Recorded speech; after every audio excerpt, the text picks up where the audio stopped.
Un programme sur Alsace 20 avec Maxime Meyer dans quelques instants, mais on va parler musique tout d'abord. Alors avec un festival étonnant, ça s'appelle les Sacrées Journées, ça se passe à Strasbourg la semaine prochaine. Un festival très bizarre où on met ensemble des musiciens, des danseurs, des chanteurs chrétiens, hindouistes, musulmans, juifs, et on les fait chanter en tous ensemble, enfin ou les uns après les autres dans des synagogues, dans des mosquées, dans des églises. Bonsoir Jean-Louis Offet. Bonsoir. C'est très curieux, moi j'avais cru comprendre ces derniers temps que tous ces gens se détestaient, que c'était complètement impossible.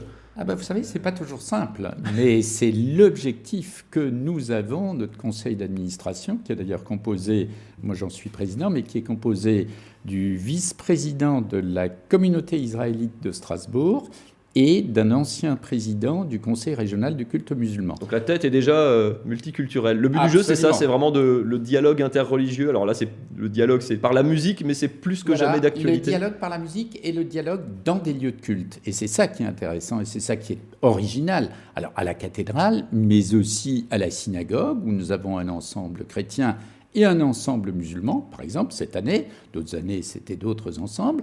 À la grande mosquée, où nous aurons également un ensemble chrétien, un ensemble musulman naturellement, mais également un ensemble juif. Le principe c'est ça, c'est dans un endroit, dans un lieu de culte, il y a toujours trois religions qui viennent s'installer. Qui viennent chanter. Il y a trois concerts entre guillemets pour le prix d'un. Qui viennent chanter, jouer, pour certains comme par exemple les moines bouddhistes, danser également, et qui se succèdent. Parfois d'ailleurs, ils finissent par chanter ensemble. Ce n'est pas toujours le cas, mais il se trouve que parfois ils se retrouvent vraiment et ils chantent ensemble.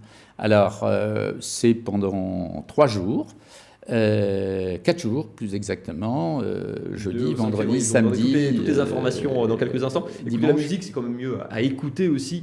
Écoutez l'une des artistes qui sera présente à Strasbourg, Abir Nemi, c'est une chanteuse libanaise. C'est une chanteuse libanaise. Écoutez-la.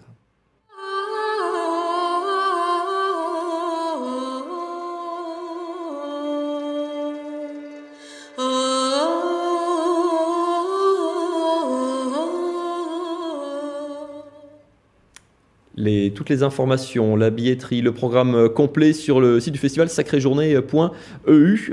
D'où viennent les groupes un petit peu que vous accueillez cette année? C'est vraiment extrêmement hétéroclite. Cette année, ils viennent de 10 pays du monde. Ils viennent du Népal, ils viennent d'Algérie, ils viennent du Liban, on vient de le voir à l'instant, ils viennent du Maroc, ils viennent de l'Inde, ils viennent de la Mongolie. Est-ce que la musique a la même place dans toutes les religions? Elle a le même rôle Dans quasiment toutes les religions, la musique, il y a une dimension de musique sacrée. Et ce qui est très intéressant, c'est qu'au-delà des mots et des dogmes religieux, parfois les musiques sacrées